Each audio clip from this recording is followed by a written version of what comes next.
Okay, so I'm really excited today because I have wanted to say this for a really long time, but this episode is taped in front of a live studio audience. And I'm really, really happy to have Elizabeth Duvivier as my first live and in-person guest. Well, we've done live with me, with the guests before, but never with all of you here. So we do have live listeners, so we will hopefully, if they're feeling brave, have some questions after our conversation at the end. But first, I wanted to talk to Elizabeth about her debut novel, Stories from My Sister, which we have for sale here at this event. Yeah, it's going fast.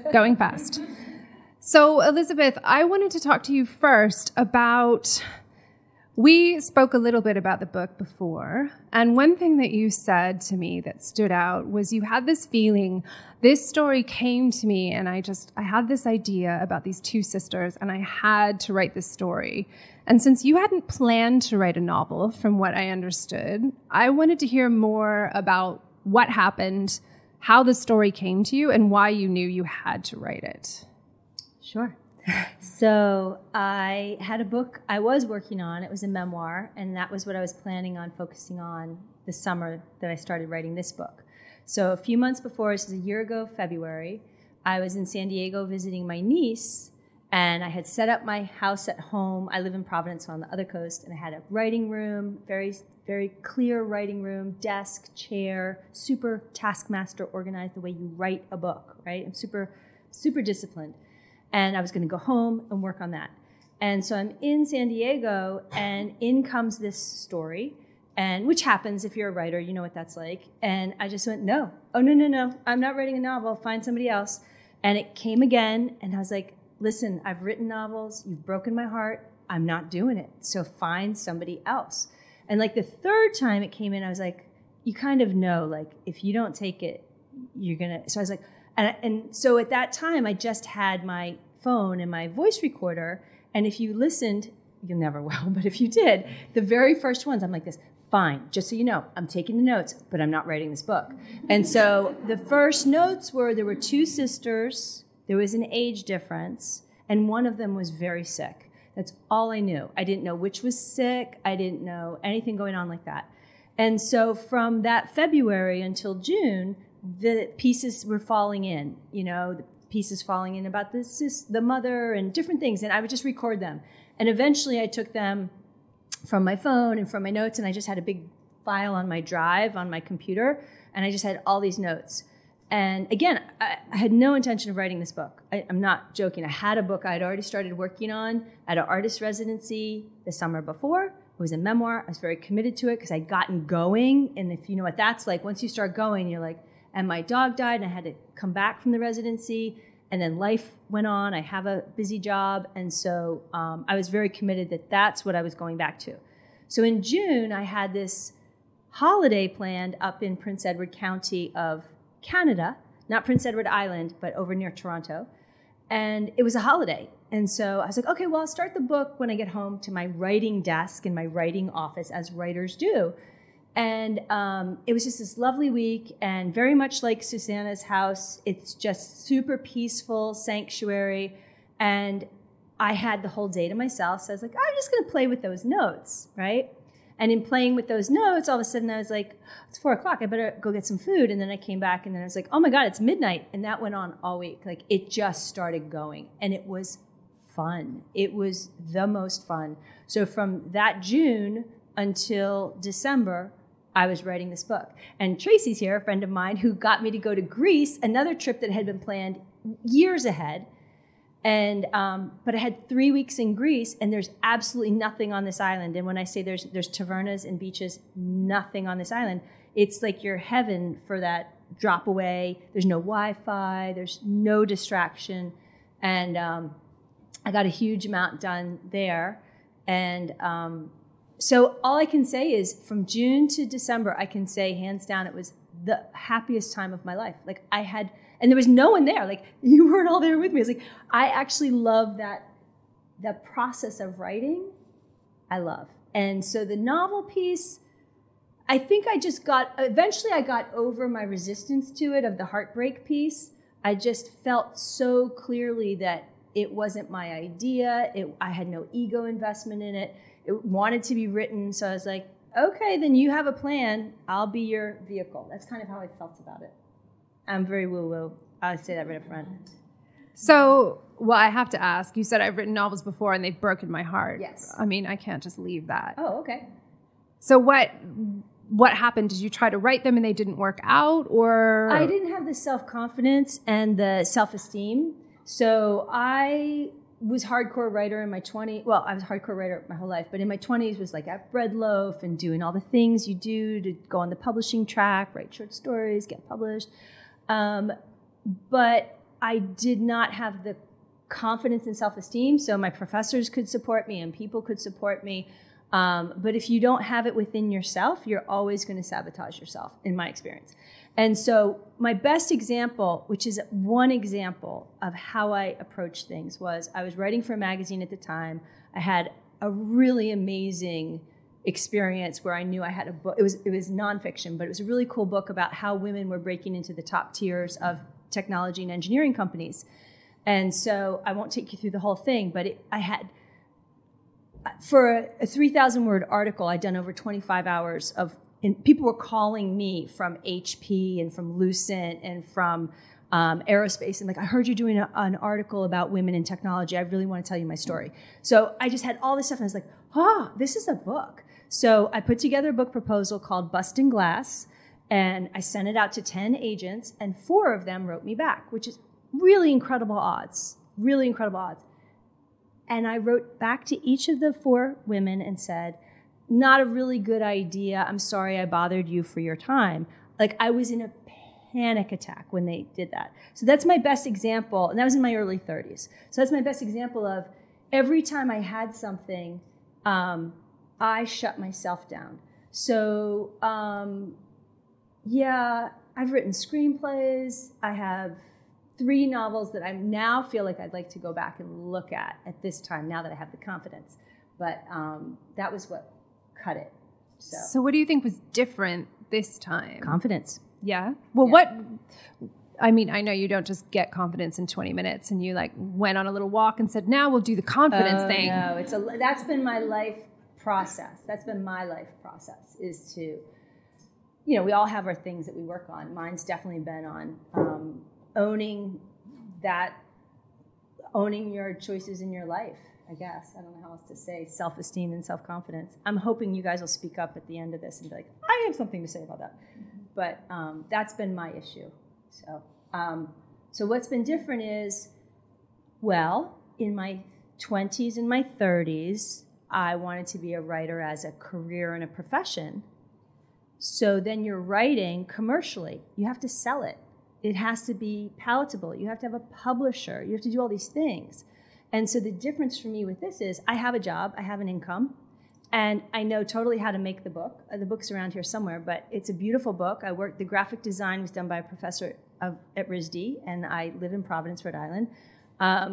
The printing was done in the United States in a family-owned printer that uses soy-based inks and is really environmentally friendly. So all these things matter to me. It's a third-generation printer. They have 40 people in their company. So those are things that I love. It wasn't printed in China on the cheapest amount of paper. And just like the elements of making choices around the book was super satisfying. And I knew I could do it. And I didn't need it to be commercially successful, if that makes sense. So the difference is I could write the book I wanted to write. I definitely had people whose opinions I so trust read the book, because I did not want to publish something that was just like, like, could have used a couple more edits there. I really needed it to be of a quality. And so I definitely had those filters in place. But once I had a book that I felt was like, no, that's a good book, that's good enough, I was ready to go with it. So I don't know if I answered your question. Yeah, I think it does. I mean, I think a big point is how much of our identity gets wrapped up in the process of creating the book. like, I think with writing sometimes it becomes so personal. Like, am I capable of doing this? Am I the kind of person who can get this thing done? And if we don't have room for ourselves as people who can write a book, I think a lot of identity stuff comes up as you're in the process of writing, for sure. So then that would be the difference. Yeah. This is not in any way autobiographical. I didn't come up with the idea found me. So I think that was a freedom. Yeah, I don't have any personal investment in it. And I'm also older, you know, it's like I've had a life. There are so many wonderful, wonderful, wonderful books on the New York Times bestseller list that I don't like. Do you know what I mean? So it's really okay if someone doesn't like my book, because there are books I don't like and there are books that I love. And so I don't have that. I think when I was younger, it was like, you know, self-confidence and self-esteem, right? So it's like if my best friend was like, I just really couldn't relate to the characters. I was like, okay, like I totally can see that. But it wasn't like you know, it's just like, yeah, I can see how you wouldn't, this isn't your genre. You don't like this kind of book. So I think it comes to for me, the difference is I'm not invested in it. I wanted to make sure it was as good as I could make it, with the skill set that I have, tapping on the resources around me. And then once it was there, it was like, it's good enough. Like I wasn't trying to write the great American novel. Like I don't have any of that going on. Does that make sense? Yeah, it does. I think it's interesting too, because, we had a tiny conversation about this, and then we had forbidden ourselves from discussing the book before recording this, so that we don't have this, oh, remember that thing you said? Let's say that again. We did not do that. We haven't talked about it at all. But we said maybe something to talk about is the fact that the difference between kind of a plot-driven novel and a character-driven novel, where, you know, you see in literary fiction, there's a lot more emphasis on character development and character. And then you'll see these kind of pacey, plot-driven thriller types. And yours is obviously in the literary, character-driven process. So I'm interested in, how did you get to know these characters as you were writing about them? Because they all, to me, whether or not you find them likable or relatable, they felt completely real to me. So I'm wondering, how did you build that relationship with them as you wrote about them? In the actual writing of the scenes, when I described sitting in the bed in June in this place called Picton in Prince Edward County, and then I went to Montreal, and I was there for 5 days, again, on a bed, writing, and then in Greece, sitting there writing. So I was just sitting on a bed, my perfect desk, and never sat at it. So there you go. Because it was flowing. I didn't need a taskmaster. I didn't need someone cracking the whip. It was like I couldn't wait to get back to it. So it was joyful. So in terms of the characters, it was in writing the scenes that I got to know them more. I was very concerned that Mona would not be at all likable. For those of you who haven't read the book, which I'm assuming is most of you, there are two sisters. One's a lot older than the other. And the younger sister, when you first meet her, is just the kind of person everyone wants to leave the room. She's just difficult, right?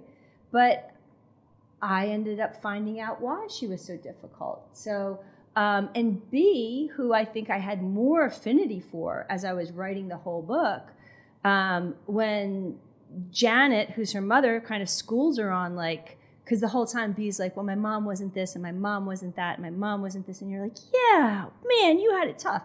And then her mother just sort of sits her down and says, well, let me just tell you, you know, what you didn't see in that picture. And I've had people come up to me who've read the book, and they're like, oh my God, I thought Janet was the worst until the end. And then I was like, I was only looking at her through her daughter's eyes. And you're like, mm-hmm.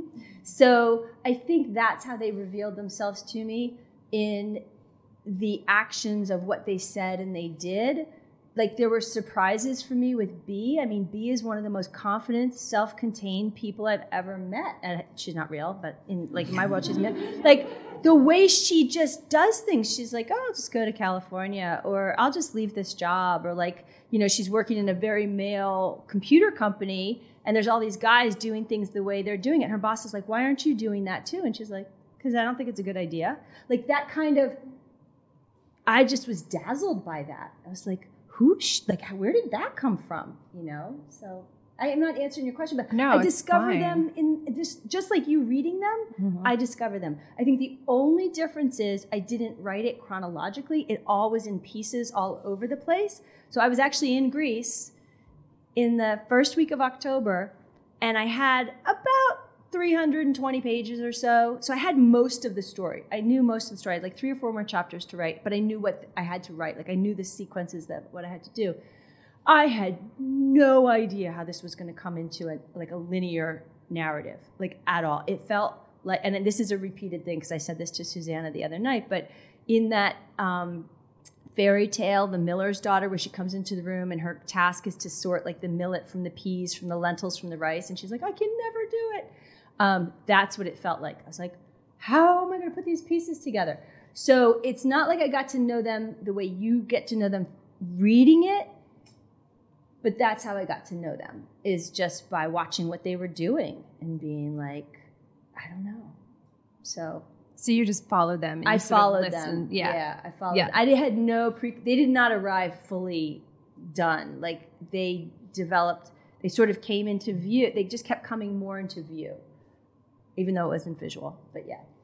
Did you find that as you got to know them better and you were going further into the book and you had more of this material and you're in this place where everything's spread out and you don't know how you're going to sort it out, was the material that you wrote later, did they feel different than they did at the beginning and then you had to adjust? Because I'm maybe projecting my own experience onto your book in that one. That's a really great question. I totally understand what you mean.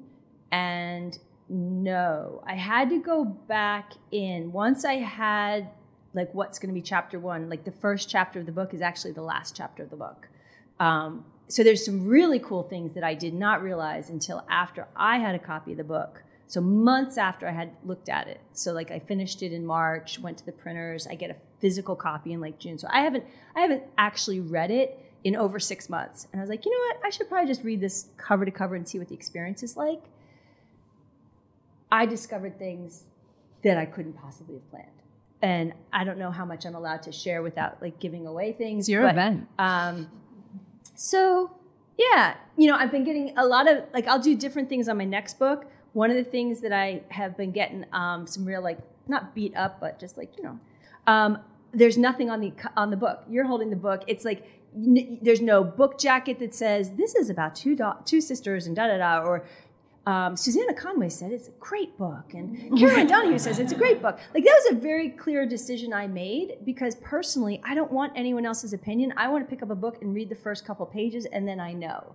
And I've picked up books where everyone's like, greatest book ever, and I'm like, yeah, I'm not going to read that book. So I made that as a conscious decision, but as I understand that I'm different than the majority of human beings, and people who love to read books want some information on the covers and the book jacket. So having said that, I feel like I can do some spoilers because you don't get any of that on the book. So for me, when I went back and read it, and this does answer your question in the sense of the first chapter is actually the last chapter of the book. And at the end of the book, I think I can't say it. Well, can I say it? I don't know if I'm going to ruin a read for someone, but I'm going to say it anyway, and maybe I'll regret this, and on my next book, I'll never do a book podcast again. But you know these two sisters right from their get-go. I'm not giving anything away. From the get-go, one of them's going to die. You just know it. That's the scene. She's in the last 10 days of her life. They're together, and they have to process out their lifetime together. So that's not a giveaway.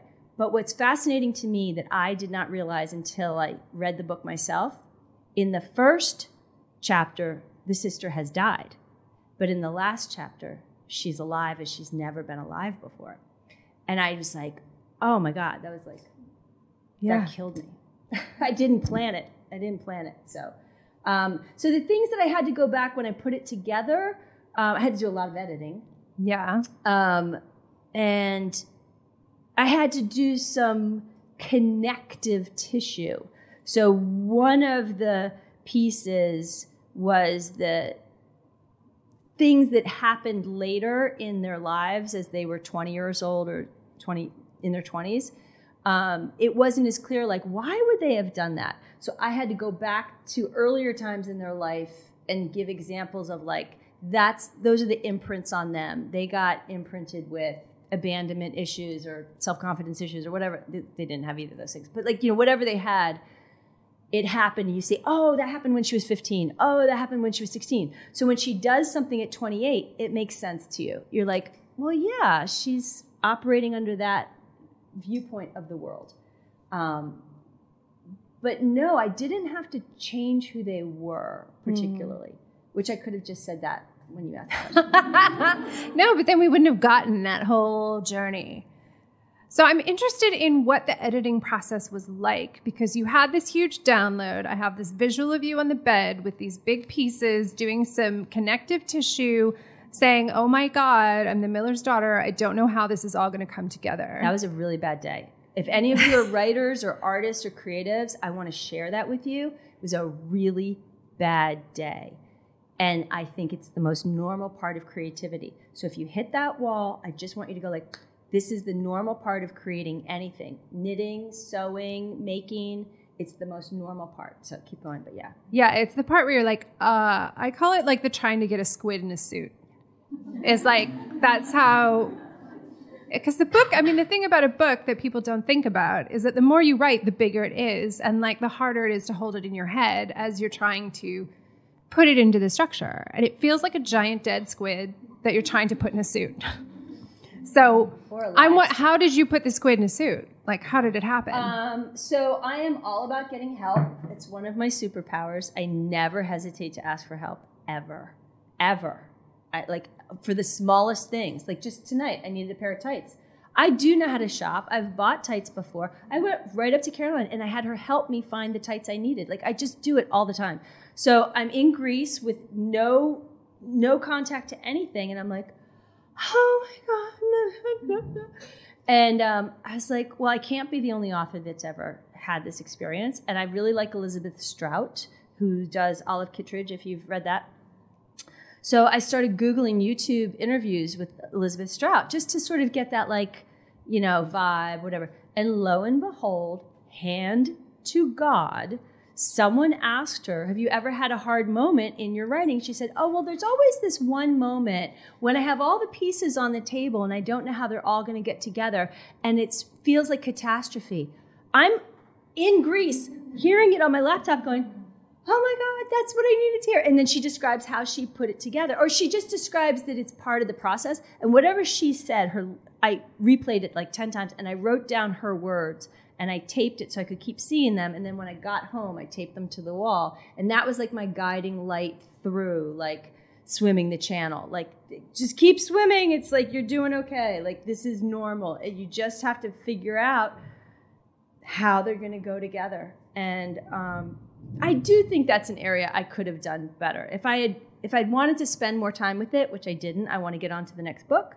I would have gone back like chapter 3, if you've read it, or if you end up reading it. Chapter 3 is like 90 pages, like nobody, and I knew it. I just was like, I don't want to go and like do all it would take to make that into 3 separate chapters. I just didn't want to. I was like, you can just put a bookmark in it. It's like, they can put a bookmark in it. But like going forward, I think I would do a little bit better by the reader.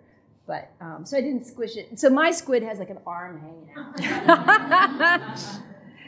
Yeah, I think that's something that people hit this point. I've definitely hit it. Where you feel like, oh my God, well, 2 things. Oh my God is sort of point 0. Point 1 is, this doesn't feel like it's working.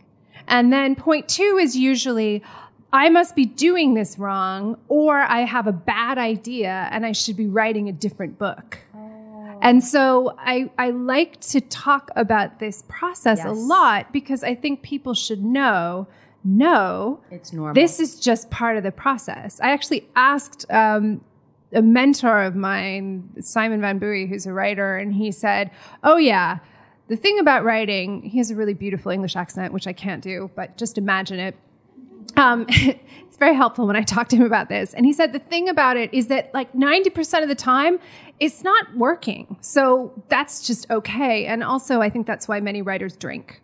So I was really helped by that because I felt like, okay, this isn't my fault. It's just the way the book comes together. And whenever anyone has told me that they've had this moment, I just think we need to document them. That's why I wanted to say it again to the whole room here, because I imagine I can look around and see a lot of you are creatives. It's not limited to writing. It's not limited to writing. You can have the best idea for a painting and get 3/4 of the way into it, and then it just goes, you're like, oh my God, what am I, an idiot? This is terrible. This is failing. It's true for anything you're doing that's creative. And when you really own it, that way when you get there, and it will always feel horrible. That I can't take away from you. I can't take that away from you. It was a bad day for me. It feels horrible. But when you have the intelligence to go like, but it's part of the process to get it to the final thing, you're like, okay, I'll just take a walk. I'll go leave it for 2 days. I'll go have a coffee. You can, as an adult, you can handle it and be like, it's part of the creative process. Is that there's going to come a day where you think, it's terrible language, but this is generally I'm shit, I'm terrible, this is a terrible idea, I've just wasted all this time. Like you said, all those things. And none of that is true. None of that is true. It's just, it's awkward adolescent phase, and you've got to get it to the prom. That's it. Yeah, you just got to get that book to the prom. And be okay with it in this awkward adolescent phase. It's just like, we all go through it. Yeah.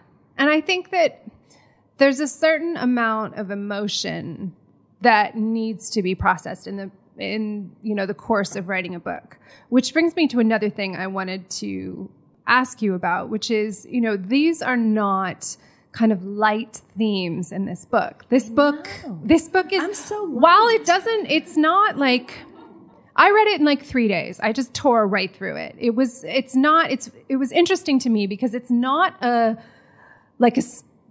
suspense novel that you pick up in the airport and you think, oh, I'm going to tear right through it. But this one, I couldn't put it down. And that, to me, because the emotional resonance was really there, and I felt like these are real people and I want to know what happens. But also, one of them has a terminal illness, and up front that it's not a good one. It's not like somebody's going to show up and say, oh, we're all going to be fine at the end.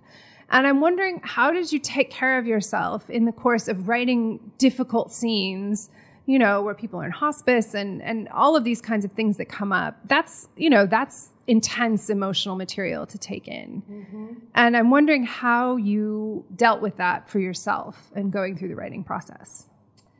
I took it as a really good sign. I'm not someone who cries much. I took it as a really good sign. There were a couple scenes that I wrote. When I wrote them, I absolutely burst into tears. And I was like, wow, good. This is great. Yeah, I'm a very light person. I really am. So I found it hilarious that these are like B's whole angst. I don't know the German phrase, but that Angststrom of they've killed the mother and the whole patriarchy and all that. It was just her heaviness. I was just sort of like, wow, look at that. And Mona's too. I'm just not. So I think I was more delighted by it, more just of that's so cool. Because it's so just not me. And I don't know how to answer that question because I really am just not a very emotional person. I'm just not. I'm a writer. I observe emotions. I'm very clinical. I'm like, so is that jealousy we're feeling? Is that, what is that going on there? I like to look and observe feelings. I don't personally actually like to feel them. So I just generally don't. And so in writing the book, when I burst into tears, it was literally what's just happened there? Oh my God, I'm crying. It was really like that, which makes me sound like an alien, but I'm a little bit of an alien. I'm just not a very emotional creature. So I guess it felt good to cry and be cathartic. And was I really? There were some sad things in there that were sad. They were sad, but there were some really hopeful things in there too. So I don't know. It just felt like life. It just felt like I'm feeling like I'm failing here on answering the question. I don't know that it was the happiest time of my life writing that book. That's all I can tell you is I couldn't wait to get back into it. when it finished, I really missed it, and I was just like, I'm ready to do another book because that was so fun. That was so fun. I had always wondered, because I had said all my life, oh, I'm a writer. But I was always doing other jobs. I was a teacher. I worked in an engineering manufacturing company. I wasn't a writer. I mean, I wrote every day, but I wasn't a published author writer. So there was this question in my head of like, well, if push came to shove and you had 3 months to write, would you really like writing? Or is it just an idea? You think you're a writer. And so one of the most joyous things for me was to be like, no, this is all I want to do all day long. Like, I love this. And that was the biggest emotional takeaway of writing the book for me, was like, I love the actual act of writing. Yeah. Yeah. Yeah. I think sometimes if there's an idea like pushing you from behind, the satisfaction of putting it down outweighs it. And it's not to say like this book didn't dwell in the difficult themes that came up. Like it did not feel to me like a book that was wallowing, nor did I feel like I was, dragging myself around from reading it. What was your emotional response to reading it? It just was really fascinating to me. I was fascinated by the characters. I mean, I studied psychology, so I was like, oh, how interesting. Like the mother made these choices, and then she has 2 daughters, but they're both so different, and how does that work? So I definitely was interested in it, but yet I could imagine thinking about some of the themes could feel heavy, but the book itself doesn't feel heavy. So I'm not surprised that you didn't feel that way. It's an interesting thing, like having been in situations where there is a chronic or a scary illness situation, there is this bizarre parallel of this increased awareness of the preciousness of life. And then also it sort of focuses everything down to the present. And so I felt like that was really there. Oh, yes. Yeah. Sure. So I think I can understand why that was your experience. Yeah. Because we only have this moment. Yeah, exactly. So I want to see if anybody else has questions they're wanting to ask, if anyone is feeling brave. We do have this microphone over here. We have a very long cord, so if you don't want to come all the way up, we can send it back to you. But I want to give us some time to have, a conversation a little bit, since all of you nice people are here. Almost answered my question, but I'm going to ask it anyway. So there was 2 parts in the book that really touched me, and I'm a bit like you, kind of like, not too emotional. And I just wondered, when you were writing them, how it made you feel, but they might not be the 2 parts that made you feel like you did. So shall I tell you which ones they are? Please. They are the toast to Henry. It's just like, oh. That was the one. Yeah. If I read it right now, it would take me down. I know. It would take me down. Yeah. And when Nona said she lied, that was just like... When what? Who said? Nona said she lied just a few pages afterwards, and she really did want to be there. Oh. And I was just like, that was just sweet. I love knowing that. See, that's so helpful for me to know the pieces that connect with you. I love that.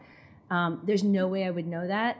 It didn't have that resonance for me, but I love knowing it did, because it encourages me to just put the sentences down as they come and not take them out, because that's a sentence I was like, does that sound hokey? Yeah. Like that sentence, I literally was like, does that sound hokey? Should I take that sentence out? Yeah. And so I'm so glad I didn't. So thank you for telling me that. Yeah. Yeah. So the one did make you cry, though. Oh, the Henry toast. Right now, I have to sort of put it out of my head, or I will start to cry right now. Yeah. Because remember, I'm not emotional at all. The truth comes out. I'm curious to know more about how you said the book just kind of came to you. I know. And and that reminds me of in Big Magic, when Elizabeth Gilbert talks about these ideas that are just out there and they're chasing you, and you just, they just need to come through you, or they'll go to someone else. So I'm curious if you could talk more about, like, what is that experience like? Like, how does that show up for you that there's something, this idea there that wants to come out? This always happens, in all honesty. Like, I have ideas all the time creatively. I think the difference with this one was it was really strong, and it was a novel.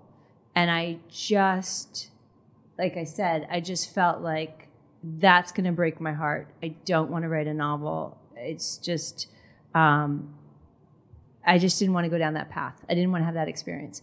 So when the pieces come in, I don't know how else to say it except like I get it all the time. Like I have like ideas for different things all the time. And as a writer, I'm all like every single experience that has any kind of tweak to it, I'll run it through a filter of like, could that be a short story? Could that be this? You know, like, yeah, I just do it all the time. So I will tell you, this particular one, I haven't lived through this particular kind of experience. And I thought, well, that was really, really cool. And so remember, I finished writing in December. And then from December to March, I was working with editor friends and like revamping and working with the graphic designer. So I was working on a very different level. I wasn't creating. I was like, you've got your squid in the suit. Now you're putting on lipstick, and you know, like, so it's a very, very different process. The book exists, and so I was in Seattle visiting a friend, and I don't know what it is with bedrooms. I'm telling you, I don't know what it is. This is new and different. I hope it stays this way for a very long time. But I'm in the bedroom of my friend's. It's like one of her kids who's grown up and left, and I wake up and I had the next novel come in, like the one that I'm working on now. And it was the same thing. I got like 2 pieces, but this time I just went, oh, I'll write that. Yes, I'll write that. But it was March, and I knew I couldn't get to it until summer, or even like now, what's now, October? Yeah. Like I knew I was writing this book. I have this company that I do work for. And it just was like, I just knew everything that was ahead of me, that it was like, I'm not going to have those big hours to write. But just so you know, I'm coming for you. Like, I will write this. So that when I got notes and things, I was keeping them. And they were pretty few and far between. But right now, they've been rolling. So, like, I'm very like, I want to write this. But it came the same way. It was the same exact thing where I just was, like, sitting, looking, and all of a sudden it's just like, oh, I don't know how to say it. I do think, for all of us in different ways, whether it's creative or whether it's life path choices or decisions, like if you stay open and quiet and you keep your mind just a little bit quiet from gotta run, gotta go, gotta do this, like if you just stay a little bit quiet, like things will come in. That's been my experience anyway. I don't know. Does that happen for you at all? Yeah, absolutely. Yeah. No, that's really, but that whole idea of, you know, I get lots of ideas, but knowing that it's that one that keeps coming back, that's like calling to you. It definitely had a little bit of heat to it. Yeah. It definitely had some heat to it. The thing between the sisters was there energetically. I just didn't know what it was. So this is a funny little question. The book is about a mother and 2 daughters, but I'm just curious that we're all women in this one. Mm-hmm. Now, why is that? Oh, I beg your pardon. I'm so there is one. I mean, when I come to other events here, we're a good mix of men and women, but I'm just curious as to why so female-dominated. Is there, because you've invited particular people and they happen to be women, or? No, we put it out on everything. My followers tend to be female for Squam Art Workshops. Susannah, I can't speak for, but she's been putting it on her newsletter, and Caroline's Secret podcast has a wide following as well. Yeah, I think we have men and women, but maybe the men are just really shy. I will tell you, I met a man and his wife when I was doing the book tour out in Portland, Oregon in September. And so we were on the little trolley. It was just the 3 of us on a little trolley from the airport to the hotel. And he said, oh, and they were very lovely and chatting me up. And so, why are you here? And I just really was a little tired, and I just didn't have the means to create anything. So I just sort of said, I'm on a book tour. And they said, oh, you know, tell us about your book. And so I was telling them about the book. He's a retired police officer. And he said, I love to read. I love spy thrillers, and I love this genre. And I just said, it's about a mother and 2 daughters, and you probably won't like it. But he wanted all the information, so he wrote it all down. He ended up buying the book, and then he wrote me the most sensational email review that's up on the website where he just couldn't put it down. And he thought he said, it's not a murder mystery, but he's like, it's a thriller, you know? Okay. But so that's a male response to the book. But in general, I would say my sphere of influence just doesn't have a lot of men. Very few men come to Squam Art workshops.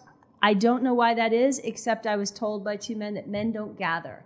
Like, men like to travel in packs of 4, whereas women are like, we'll come to a circle, like, by themselves. It's like, I'll just show up by myself, that's fine. But we do have a male in the room who might be able to speak to this question. Good. But he is here with his mom. So it might be more about the dinner after the event. It probably is a book that maybe would appeal more generally to women because of the theme.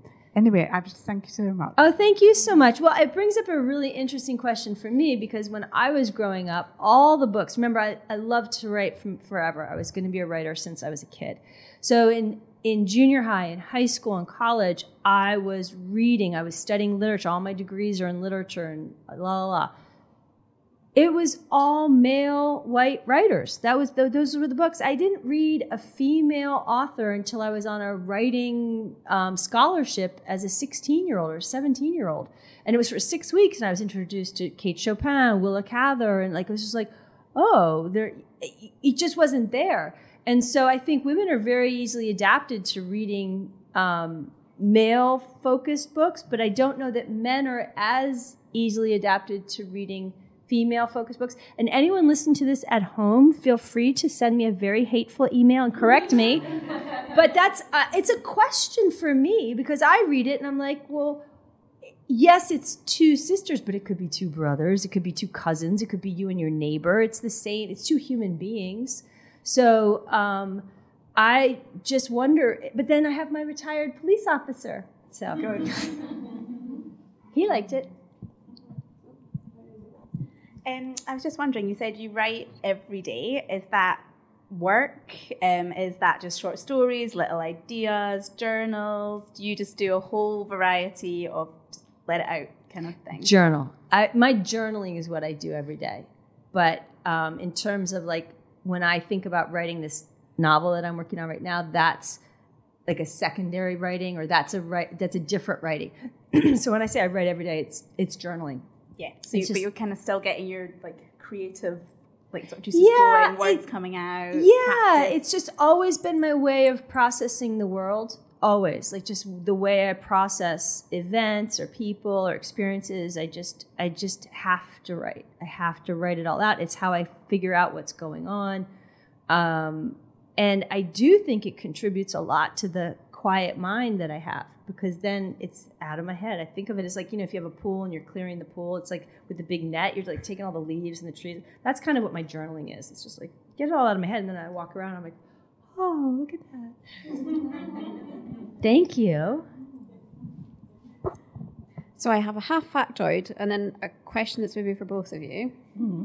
The half factoid is, in New Zealand, they've now got the female reviewed author stats across all publications up to 50%. It was in this week's, what's the free publication they give out? Yes. So you can even look it up online to get the whole factoid. The question is kind of for both of you with a psychology background. And as you were saying, you loved writing the story and it kind of inhabited you. I was wondering how much of your writing experience is you being able to let out bits of you or embody bits of you that just, quote, quote, aren't your personality, and then that's you living an alternate life. I love this.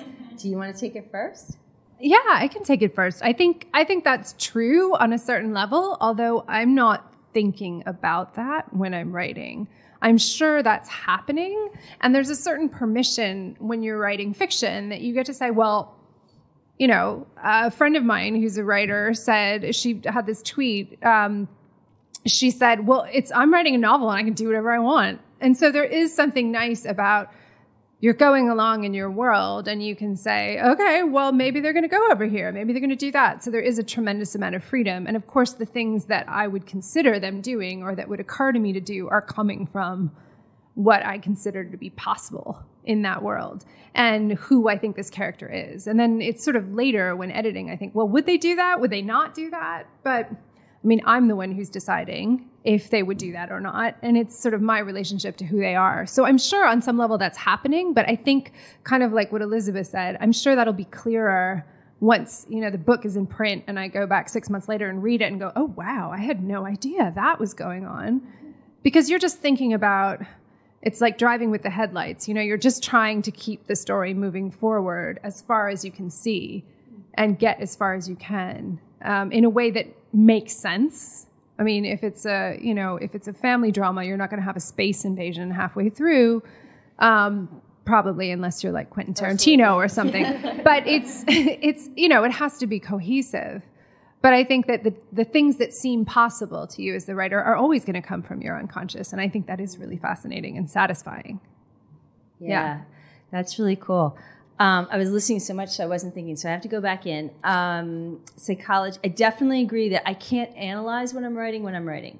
Just like if you're painting or making, if you're in a critical editorial mode, you're not in the flow of the creative. So when I'm writing, I'm not analyzing.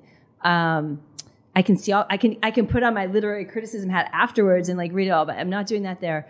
I do think human beings are multidimensional. I think we don't even begin to tap into that at all.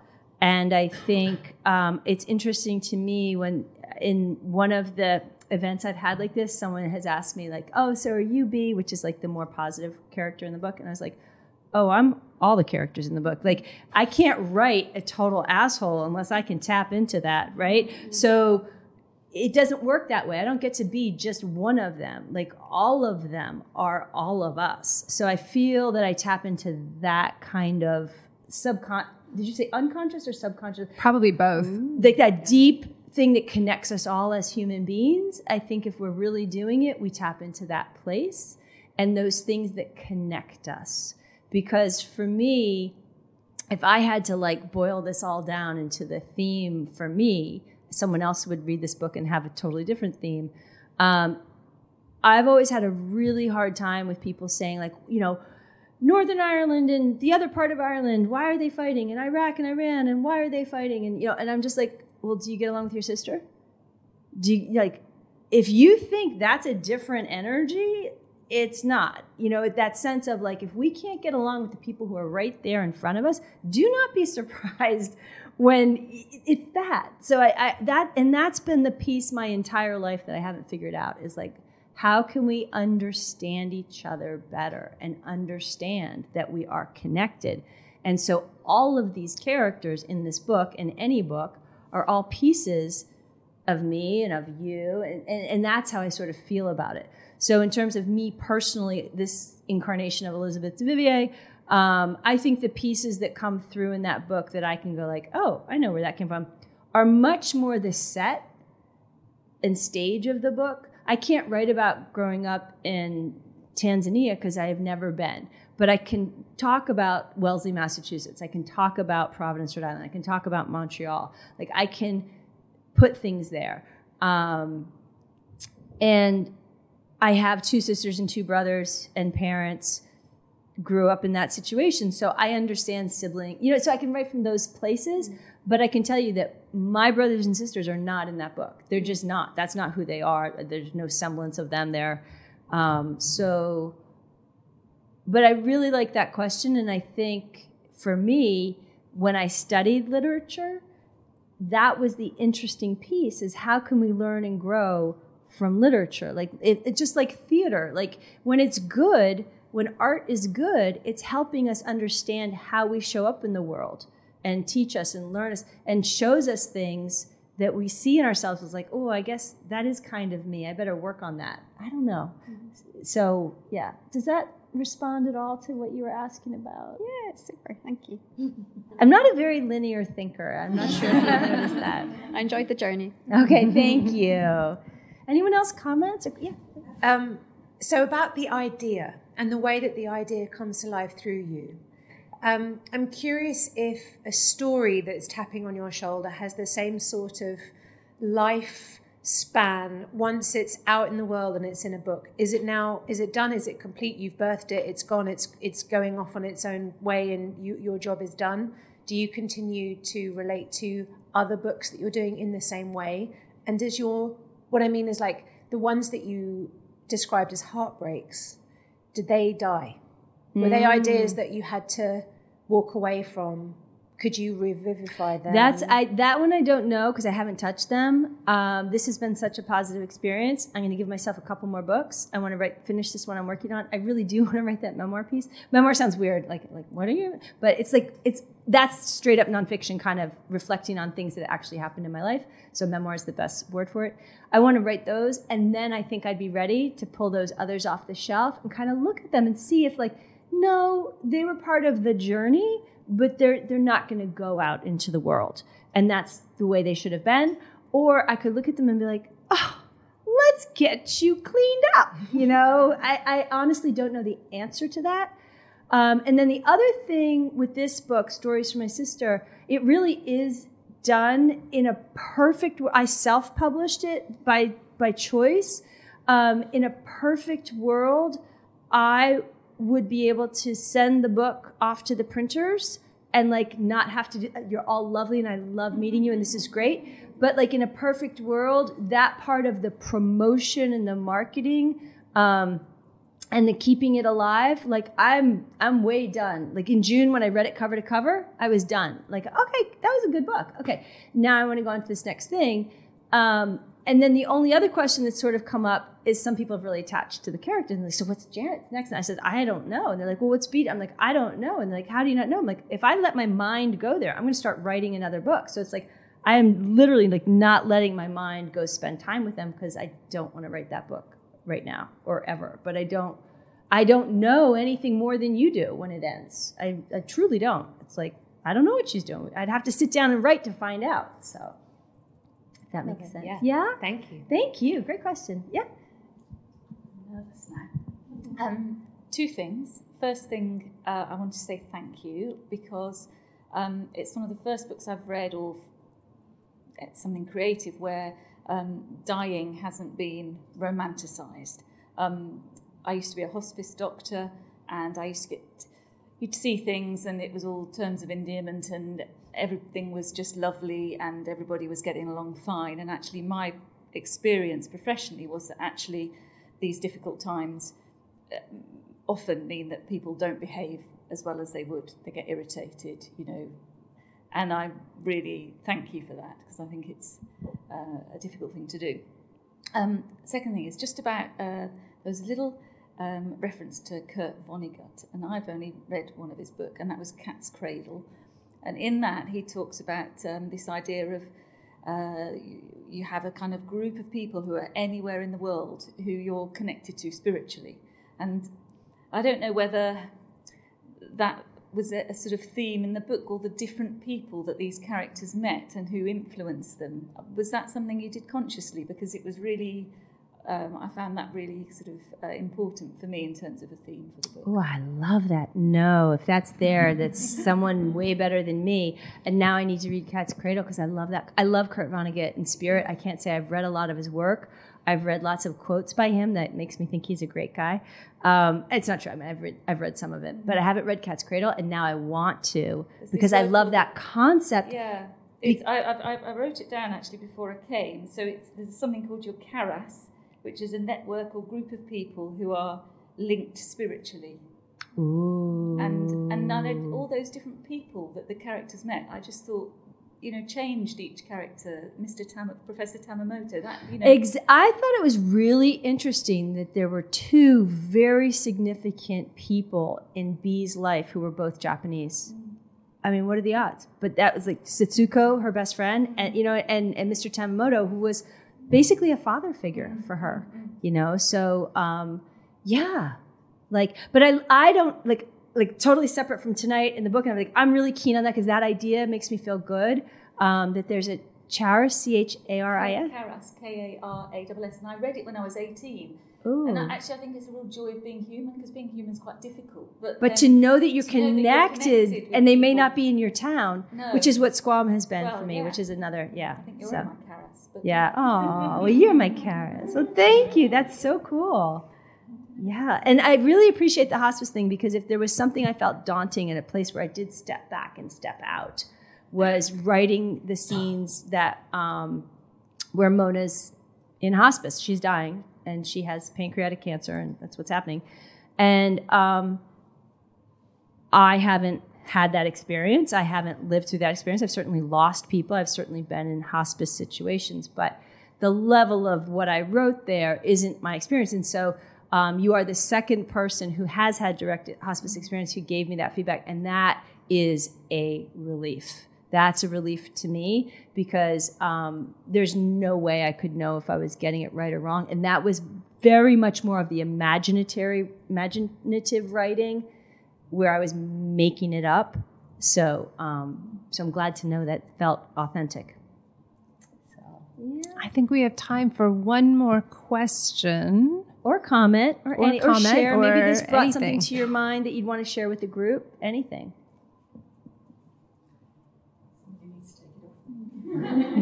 Okay, that's fine.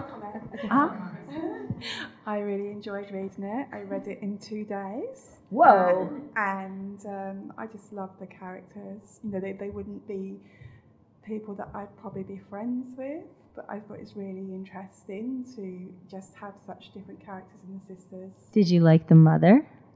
No. I liked B. I like B. But, you know, she kind of like had a little bit of a darker side as well. So, but yes, just want to say thank you for writing it. Thank you. Thank you very much. Dark horse comes from back. Just one more question. In the book, obviously the two main characters are women, and I'm wondering if in your next book one of the main characters will be a man. Not yet. No, because when I think about writing fiction, I know that I'd want to mainly write about women, and I like reading women, women authors. So I'm thinking, what would it be like to write about a man and inhabit a male character? Yeah. And what would that be like? So would you consider, or has that been coming in, that I've you need to write never like a man? ever written a male character, like outside of there are male characters in this book, in that dominant, really understanding from their point of view way. This current book has male characters as well, but it's not the people we're following. Again, it's two women, but it's completely different situations. They're not related. So if the question is, would I be called to do that? In this moment, I would say I'd feel really uncomfortable doing that. I don't think, and it's so funny because it's like you're here and you're beautiful. We were just talking for ages. And I do have two brothers and we're super tight, but I will say I don't know that I understand the male brain. I don't understand the male mind. I worked with engineers. I worked in a very, very male environment for 7 years. It was an engineering manufacturing company, and I was with mostly men, and it was great. But I can't say that I understand their life experience, so I don't know that I could, is how I feel, which is weird because I feel like, well, why not? They're just like me, except I don't know if that's true or not. And I guess right now the stories that I have that are kind of piled up, they're just coming out of the female perspective that are stories I feel like haven't been told enough or told at all. And I want those stories out in the world for me or for somebody. Just feel like, yeah. So, long answer short. I absolutely At this time, agree. Yeah, absolutely agree. Yeah. Well, thank you so much, everybody, for coming. It's been lovely to have you here to record this live. It's nice to have such wonderful questions. And Elizabeth has a few books left, so I think we will move on to signing. Thank you so much for listening to the Secret Library podcast. We hope you've enjoyed this week's show. You can keep the conversation going by leaving a comment in the show notes at secretlibrarypodcast.com or visit us on Facebook at facebook.com/secretlibrarypodcast. You can also connect directly with me on Twitter or Instagram, where I'm Caro Donahue. That's at CaroDonahue. I look forward to chatting with you there. See you next week. Until then, happy writing.